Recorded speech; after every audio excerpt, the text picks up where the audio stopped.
प्यारे बच्चों, आज हम कक्षा 7वीं विषय संस्कृत पुस्तक रुचिरा भाग 2 उपविषय पाठ 6 सदाचार है। सदाचार है दो शब्दों से मिलकर बना है जिसका अर्थ है सद जमा आचार है। सद मायने अच्छा और आचार है मायने व्यवहार, तो जिसका अर्थ हुआ अच्छा व्यवहार। आज इस पाठ का हम व्याख्यान 2 पढ़ेंगे।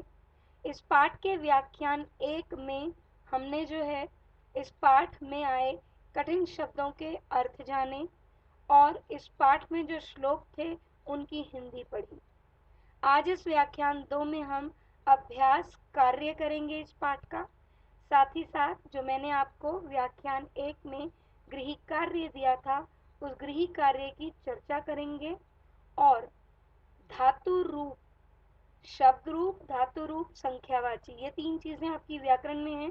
तो आज मैंने लिया है धातु रूप वस। वस का अर्थ होता है रहना। इस धातु रूप के 5 लकार करेंगे हम। तो चलिए बेटा शुरू करते हैं अपना व्याख्यान 2। सबसे पहले बेटा व्याख्यान 2 में पहला प्रश्न है, उपयुक्त कथन के सामने सही और गलत कथन के सामने गलत का चिन्ह लगाओ। कुछ वाक्य हैं जिनमें जो वाक्य शुद्ध मायने सही है उसके सामने सही का चिन्ह लगाना है और जो वाक्य गलत है उसके सामने गलत का चिन्ह लगाना है।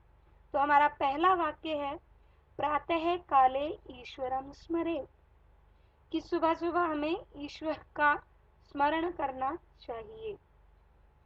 क्या करना चाहिए? सुबह सुबह ईश्वर का स्मरण करना चाहिए। प्रातः काले मायने सुबह, ईश्वर का स्मरण करना चाहिए। ऐसा नहीं कि सिर्फ सुबह करना चाहिए, हमेशा करना चाहिए, लेकिन प्रातः काले कहते हैं कि ये समय जो है ईश्वर का स्मरण करने का सबसे उचित और सही समय है। तो इसलिए यहाँ वाक्य दिया है, प्रातः काले ईश्वरम स्मरेत्, सुबह ईश्वर का स्मरण करना चाहिए। तो ये वाक्य है ठीक, इसलिए हमने यहाँ पर सही का चिन्ह लगाया। दूसरा है अनृतम ब्रूयात्। अनृतम ब्रूयात् का अर्थ है झूठ बोलो। गलत है, हमें तो कहा ही नहीं गया झूठ बोलो, हमें तो क्या बोला गया है? सत्यम ब्रूयात्। ठीक है, तो सत्यम ब्रूयात् होता तो ये होता सही कि सच बोलो। यहाँ है अनृतम ब्रूयात्, तो ये है झूठ बोलो, तो ये वाक्य है गलत। तीसरा वाक्य है, मनसा श्रेष्ठ जन्म सेवेत, कि श्रेष्ठ लोगों की, महान लोगों की मन से सेवा करनी चाहिए। बिल्कुल सही है ये वाक्य, तो इसलिए सही का चिन्ह लगाया है।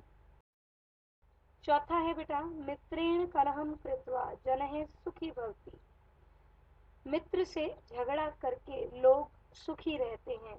ये वाक्य गलत है, जबकि हमने श्लोक में पढ़ा था कि मित्र से झगड़ा करके कोई भी व्यक्ति जो है सुखी नहीं रह सकता। और 5वां वाक्य है, श्वः कार्यम अद्य कुर्वी, कि कल का काम आज करो। बिल्कुल सही, जो कल का काम है वो आज ही कर लेना चाहिए। इसके बाद प्रश्न संख्या 2 है बेटा, निम्नलिखित कोष्ठक पदों के आधार पर प्रश्न निर्माण करो। ये कोष्ठक में जो शब्द दिए हैं इनके आधार पर इन्हीं शब्दों को प्रश्न में बदलना है और साथ साथ उत्तर में जब आप प्रश्न में बदलेंगे तो अंत में इसके प्रश्न सूचक चिन्ह भी लगाना है। तो हमारा पहला वाक्य है, मृत्यु न प्रतीक्षते। तो मृत्यु के लिए जो हमारा कोष्ठक में पद है वो है मृत्यु। तो मृत्यु के लिए हमारे पास प्रश्न सूचक पद है कह। कह न प्रतीक्षते, और अंत में हम क्या लगाएंगे? क्योंकि वाक्य जो है उसके अंत में लगा है पूर्ण विराम, लेकिन हमने प्रश्न निर्माण किया है। ठीक है, तो प्रश्न निर्माण किया है इसलिए हम क्या लगाएंगे? प्रश्न सूचक चिन्ह। तो मृत्यु न प्रतीक्षते, तो मृत्यु के लिए आया कह न प्रतीक्षते। दूसरा है बेटा, कलहम कृत्वा नरः दुखी भवति। कलहम कृत्वा नरः दुखी भवति, झगड़ा करके मनुष्य दुखी रहता है, दुखी होता है। तो कल हम हमें कोष्ठक में दिया है, तो कल हम के स्थान पर हम प्रश्न सूचक शब्द जो है वो क्या लेंगे, किम। किम कृत्वा नरः दुखी भवति, और अंत में प्रश्न सूचक चिन्ह। अंत में क्या लगाएंगे आप, प्रश्न सूचक चिन्ह। फिर है बेटा तीसरा, पितरो कर्मणा सेवेत। पितरो कर्मणा सेवेत, तो पितरो कोष्ठक में है तो उसके लिए हम प्रश्न सूचक शब्द क्या लेंगे, कम। कम कर्मणा सेवेत, और अंत में प्रश्न सूचक चिन्ह। अगला वाक्य है बेटा, व्यवहारे मृदुता श्रेयसी। व्यवहारे मृदुता श्रेयसी, कोष्ठक में हमारे पास शब्द है मृदुता, तो मृदुता के लिए जो हम प्रश्न सूचक पद लेंगे वो है का। तो हमारा वाक्य बनेगा, व्यवहारे का श्रेयसी। व्यवहार में क्या हो, व्यवहार में मृदुता माने मधुरता हो, कोमलता हो। सर्वदा व्यवहारे ऋजुता विधेया। सर्वदा, तो पद हमें क्या दिया है, सर्वदा कोष्ठक में। इसके लिए भी जो है हम जो प्रश्न सूचक पद लेंगे वो होगा कदा। क्या होगा बेटा, कदा। तो सर्वदा व्यवहारे ऋजुता विधेया, इसमें कदा व्यवहारे ऋजुता विधेया, तो क्या बनेगा हमारा वाक्य, कदा व्यवहारे ऋजुता विधेया, और अंत में प्रश्न सूचक चिन्ह। फिर से वाक्य पढ़ रही हूँ, व्यवहारे का श्रेयसी। प्रश्न सूचक जो वाक्य हमने बनाया, व्यवहारे का श्रेयसी, कदा व्यवहारे ऋजुता विधेया। आगे है बेटा प्रश्न संख्या 3। प्रश्न संख्या 3 में बेटे निम्नलिखित क्रियापदों की सहायता से वाक्य पूरा करो। निम्नलिखित क्रियापदों की सहायता से वाक्य पूरा करो, और क्रियापद है स्यात्, ब्रूयात्, सेवेत। स्यात् मायने हो, ब्रूयात् मायने बोलो, सेवेत मायने सेवा करनी चाहिए। तो हमारा पहला वाक्य है, व्यवहारे सर्वदा औदार्यम, कि व्यवहार में हमेशा औदार्यम मायने उदारता।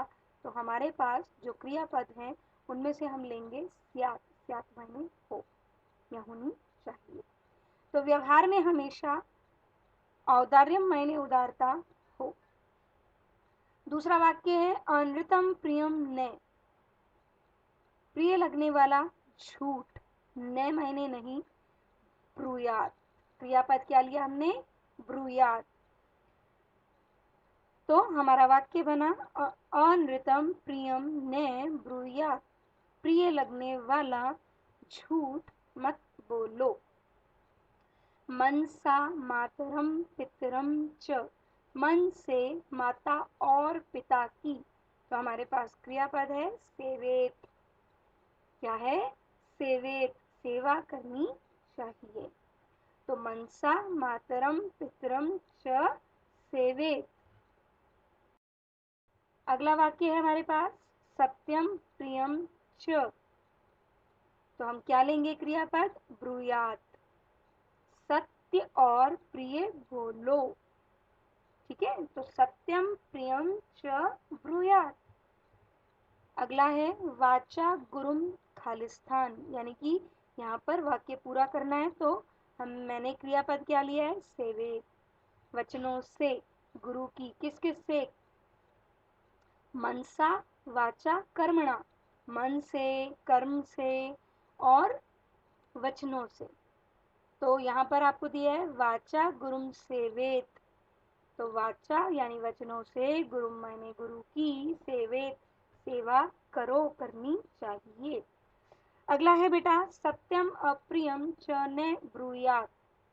अप्रिय लगने वाला सच नहीं बोलो। ब्रूयात् माने बोलो, तो हमने क्रियापद क्या लिया, ब्रूयात्। व्यवहारे कदाचन कौटिल्यम न। व्यवहार में कदाचन कभी भी, कौटिल्यम कुटिलता, चतुराई, चालाकी, दूसरों को धोखा देने की प्रवृत्ति, न मायने नहीं, स्यात्, क्रियापद क्या लेंगे हम, स्यात् हो। श्रेष्ठ जन्म, अगला वाक्य है श्रेष्ठ जन्म कर्मणा खालिस्थान, यानी वाक्य पूरा किया हमने किससे, क्रियापद सेवेत से। तो श्रेष्ठ लोगों की यानी महान लोगों की, कर्मणा मायने कर्म से, सेवेत मायने सेवा करनी चाहिए। फिर से वाक्य पढ़ रही हूँ क्रियापदों के साथ। सत्यम प्रियम च ब्रूयात्, वाचा गुरुम सेवेत, सत्यम अप्रियम चैन ब्रूयात्, व्यवहारे कदाचन कौटिल्यम न स्यात्, श्रेष्ठ जनम कर्मणा सेवेत। अगला प्रश्न है बेटा, कोष्ठक में दिए गए अव्यय पदों को चुनकर रिक्त स्थानों की पूर्ति करो, यानी रिक्त स्थानों को पूरा करो। तो हमारे पास जो अव्यय पद हैं वो हैं तथा, न, कदाचन, सदा, च, अपि। पहला वाक्य, भक्त है खालिस्थान ईश्वरम स्मरति। भक्त सदा मायने हमेशा ईश्वर का स्मरण करता है, यानी ईश्वर को याद करता है। तो हमने रिक्त स्थान में कौन सा अव्यय पद लिया, सदा। फिर से पढ़ रही हूँ वाक्य, भक्त है सदा ईश्वरम स्मरति। दूसरा वाक्य है असत्यम खालिस्थान वक्तव्यम, झूठ खालिस्थान वक्तव्यम मैंने बोलना चाहिए, बोलूं।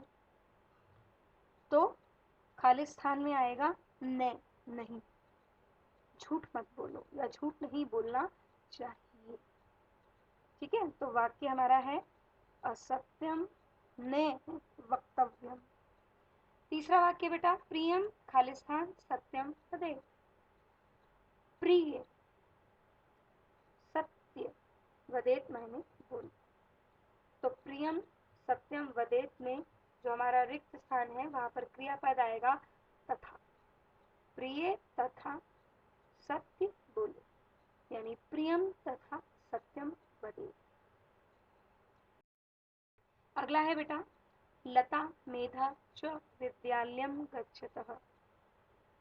लता च मायने और, तो रिक्त स्थान की पूर्ति किससे हो गई, च क्रियापद से। लता और मेधा विद्यालयम गच्छतः जाती हैं, तो कहाँ जाती हैं, विद्यालय। तो रिक्त स्थान में हमने क्या लिया, च। अपि कुशली भवान, आप कुशल हो। तो हमने रिक्त स्थान में जो है कौन सा क्रियापद लिया, अपि। महात्मा गांधी कदाचन अहिंसाम न अत्यज्यत। महात्मा गांधी जी ने कभी भी अहिंसा को नहीं छोड़ा। तो कदाचन हमारे पास क्रियापद है जिसे हमने यहाँ लिया। कौन सा क्रियापद है, कदाचन।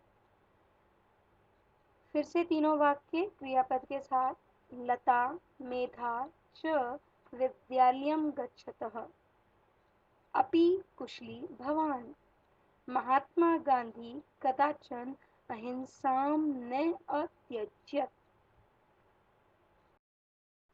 अगला प्रश्न, कोष्ठक में दिए गए पदों की सहायता से वाक्य निर्माण करो। तो बेटा कोष्ठक में पद है लिखती, कक्षायाम, श्याम पट्टे, लिखन्ति, सह, पुस्तिकायां, शिक्षकः, छात्राः, उत्तराणि, प्रश्नं ते। तो पहला वाक्य हम जो बना रहे हैं, पहले मैंने लिया शिक्षकः, फिर मैंने शब्द लिया श्याम पट्टे, फिर मैंने अब शिक्षकः एक वचन है तो सबसे पहला शब्द देखो बेटा लिखती, ये मैंने लिया लिखती। तो वाक्य क्या बना, शिक्षकः श्याम पट्टे लिखती, शिक्षक मायने अध्यापक। श्याम पट्टे श्याम पट पर यानी ब्लैक बोर्ड पर। लिखती मायने लिखता है। तो हमारा वाक्य क्या बना? शिक्षकः श्याम पट्टे लिखति। शिक्षक श्याम पट पर यानी ब्लैक बोर्ड पर लिखता है। दूसरा वाक्य मैंने बनाया, सह श्याम पट्टे प्रश्नम लिखति। अब सह एक वचन है, सह मायने वह श्याम पट्टे यानी ब्लैक बोर्ड पर, श्याम पट पर प्रश्नम लिखती। वह ब्लैक बोर्ड यानी श्याम पट पर क्या लिखता है? प्रश्न लिखता है। तीसरा वाक्य बनाया, छात्राः कक्षायां पठन्ति। छात्राः कक्षायां पठन्ति। छात्राः मायने सभी छात्र, कक्षायां कक्षा में, पठन्ति पढ़ते हैं। चौथा वाक्य जो बना वो मैंने लिया ते से। हमें जो पद दिया है उसमें ते भी दिया है, तो ते पुस्तिकायां उत्तराणि लिखन्ति। ते मायने वे सब। अब ते बहुवचन है कर्ता, तो बहुवचन की क्रिया लगेगी यानी लिखन्ति। वे सब पुस्तिकायां मायने पुस्तक में, उत्तर पुस्तिका में, उत्तराणि लिखन्ति उत्तर लिखते हैं।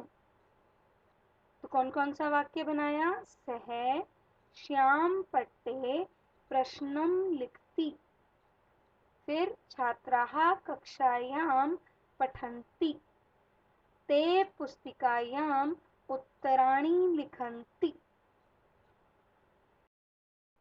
अब है बेटा आपका गृह कार्य, जो व्याख्यान 1 में मैंने आपको दिया था। व्याख्यान 1 में मैंने आपको जब श्लोक पढ़ाए, श्लोकों की हिंदी कराई, तब 5 प्रश्न दिए थे जिनके उत्तर आपको किसमें लिखने थे? एक पद में। तो हमारा पहला प्रश्न है, कह न प्रतीक्षते।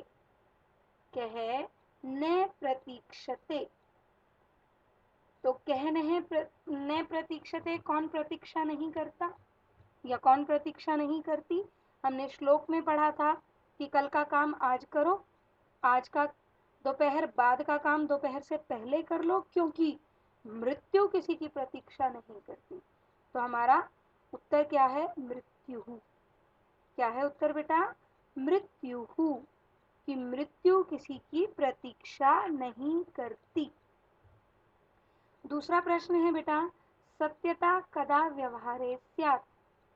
हमने ये श्लोक भी किया सर्वदा, हमेशा, कि सत्यता, कोमलता, मधुरता और जो है सरलता, ये जो सारी चीजें हैं, ये कब होनी चाहिए हमारे व्यवहार में? हमेशा।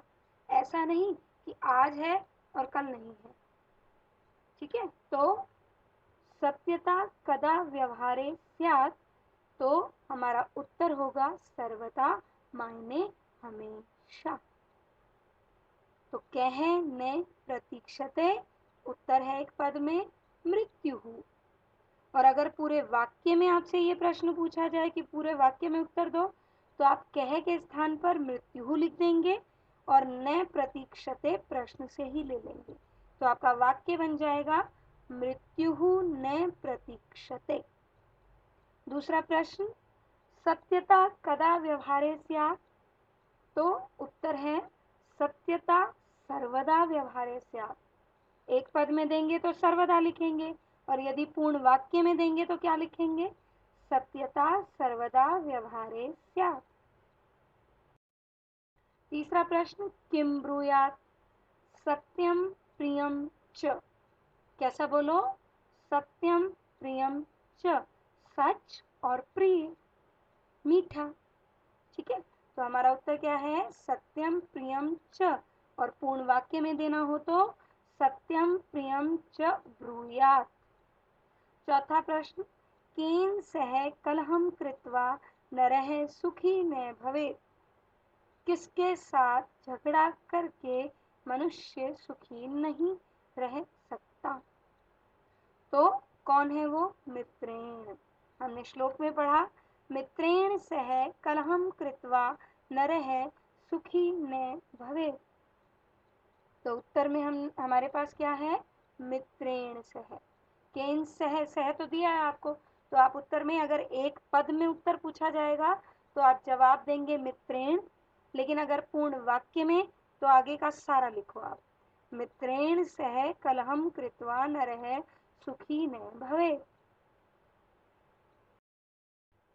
पांचवा प्रश्न, कः महारिपुः अस्माकं शरीरे तिष्ठति। कौन सा महान शत्रु हमारे शरीर में बैठता है, तो वो है आलस्यम। दो ही बातों का जिक्र हुआ था, आलस्य और परिश्रम। परिश्रम तो क्या है, हमारा सबसे बड़ा मित्र है, और आलस क्या है, सबसे बड़ा शत्रु, दुश्मन। तो कहा महारिपुः अस्माकं शरीरे तिष्ठति, तो महारिपुः की बात हो रही है, यानी कि महान शत्रु की। तो वो क्या है हमारे शरीर का महान शत्रु, आलस्यम। और पूर्ण वाक्य में दोगे तो आगे का भी लिख दोगे, महारिपुः अस्माकं शरीरे तिष्ठति। अगर आपसे ये प्रश्न पूर्ण वाक्य में पूछा जाए तो आपको कह के स्थान पर आलस्यम लिखना है, और बाकी जो है प्रश्न से ही लेना है, महारिपुः अस्माकं शरीरे तिष्ठति। तो बेटा हमने जो है क्या क्या कर लिया, अभ्यास कार्य इस पाठ का, गृह कार्य में जो 5 प्रश्न दिए थे वो, और अब हम करेंगे व्याकरण का जो धातु रूप मैंने आपको कराना है। धातु रूप हमने लिया है वस, रहना, लट लकार वर्तमान काल में पहले इसके रूप करेंगे हम। वस माने रहना, सह वस्ती वह रहता है, ठीक है। तो वे दो रहते हैं, वे सब। जब लकार करते हो तो 3 पुरुष हैं, प्रथम पुरुष, मध्यम पुरुष, उत्तम पुरुष। उत्तम पुरुष का कर्ता यानी मैं, मध्यम पुरुष का कर्ता यानी तुम, और प्रथम पुरुष का कर्ता यानी सह है वह, ठीक है। तो यहाँ पर संस्कृत में एक बात आपको पता ही है कि first person, second person, third person English में करते हो। फर्स्ट पर्सन कौन होता है, आई यानी स्पीकर, है ना, और फिर यू लिसनर, और फिर दे ही जिसके बारे में बात हो रही है, ठीक है। तो यहाँ पर संस्कृत में क्या होता है, प्रथम पुरुष वह और उत्तम पुरुष मैं। तो यहाँ पर तीनों पुरुष हैं, प्रथम पुरुष, मध्यम पुरुष, उत्तम पुरुष। वचन भी 3 ही होते हैं संस्कृत में, एक वचनम, द्विवचनम, बहुवचनम। लट लकार वर्तमान काल में वस के रूप चलेंगे बेटा, वस्ती वस्तः वसंती, वह रहता है, वे दो रहते हैं, वे सब रहते हैं। वससी वसथः वसत, अब मध्यम पुरुष है तो मध्यम पुरुष का कर्ता है तुम, तो वससी तुम रहते हो, वसथः तुम दोनों रहते हो, और वसत तुम सब रहते हो। उत्तम पुरुष का कर्ता मैं, अहम वसामी मैं रहता हूँ, आवाम वसावह हम दोनों रहते हैं, और वयम वसामः हम सब रहते हैं। तो हमने लट लकार वर्तमान काल में वस के रूप कैसे चलाए, वस्ती वस्तः वसंती, वससी वसथः वसत, वसामि वसावह वसामः। अगला है बेटा लिट लकार भविष्यत काल।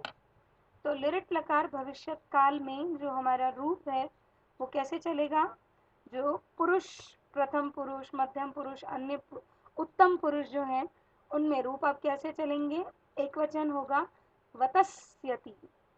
क्या होगा बेटा, वतस्यति, वतस्यते, वतस्यन्ति। क्या बनेगा, सह वतस्यति, तौ वतस्यतः, ते वतस्यन्ति।